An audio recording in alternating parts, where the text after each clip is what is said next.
How do we make decisions? Every day, you make hundreds of decisions from the time you wake up until the time you go to sleep. But we all know it's not always the right decision, is it?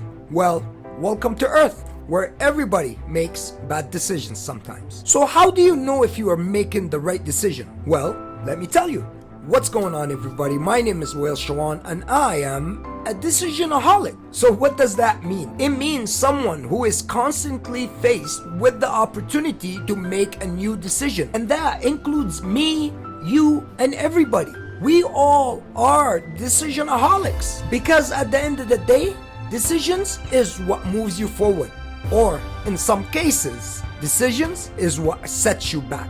We make decisions based on what is happening in our lives and based on the then and the now. We make decisions to live. We make decisions to grow. We make decisions for love. We make decisions for people. We are all decision makers. But sometimes you feel stuck. Am I making the right decision? Is my decision influenced from the heart or the brain? The perfect scenario is to make a decision based on both the satisfaction of the heart and the satisfaction of your brain. But that's the perfect scenario. That is not always the case.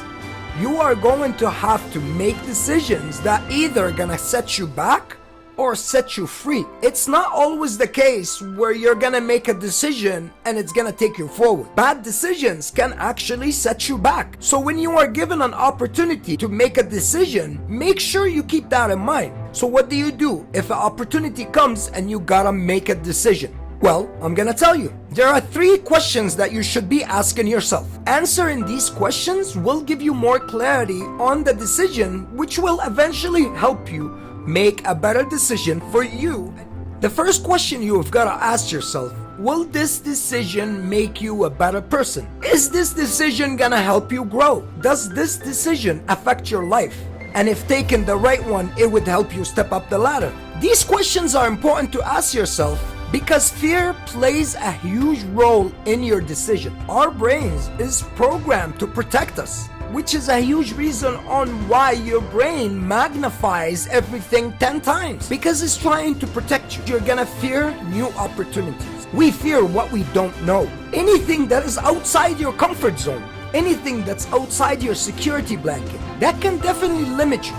Really limit you. If you are going to let fear take control of your decisions, you will most likely be afraid to jump on a lot of great opportunities in life because the train never stops all the way. It slows down just enough time for you to catch it. Being hesitant isn't going to help you grow and will grow your fear. Don't get me wrong, I am not saying jump into things blindly. I'm telling you not to let fear be the decision maker. Study, assess, and calculate every decision. Use both your heart and brain to make the decision that is right for you. The second question you've got to ask yourself, is this decision based on your ego? Your ego is gonna question every decision that comes to you. Are you doing it for money?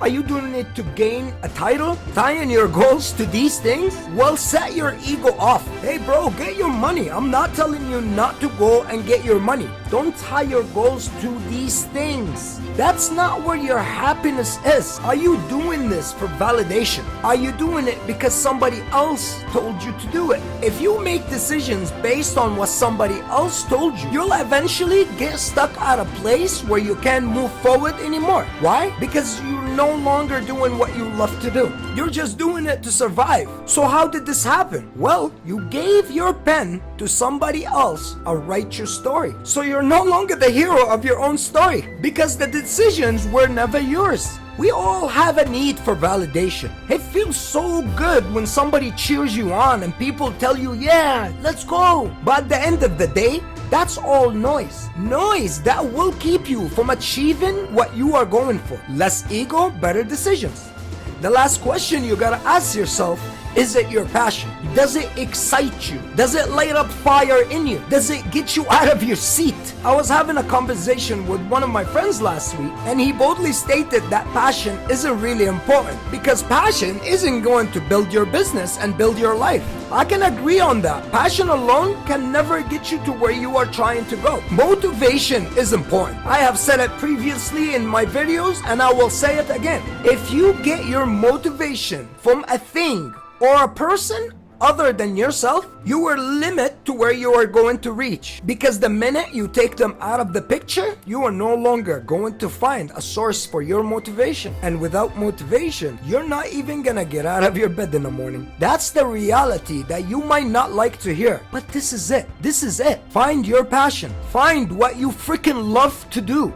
And let it excite you. Let it fill you with fire. Fill you with fuel. Because that is what you're gonna need to keep going and going and going. That's your infinite supply to getting up and going at it again. And you already know it does not come easy. Without excitement, without fire, without passion, you're an average Joe. We ain't no average Joes. We do everything extra because we're trying to go somewhere. We have goals in life. How about you?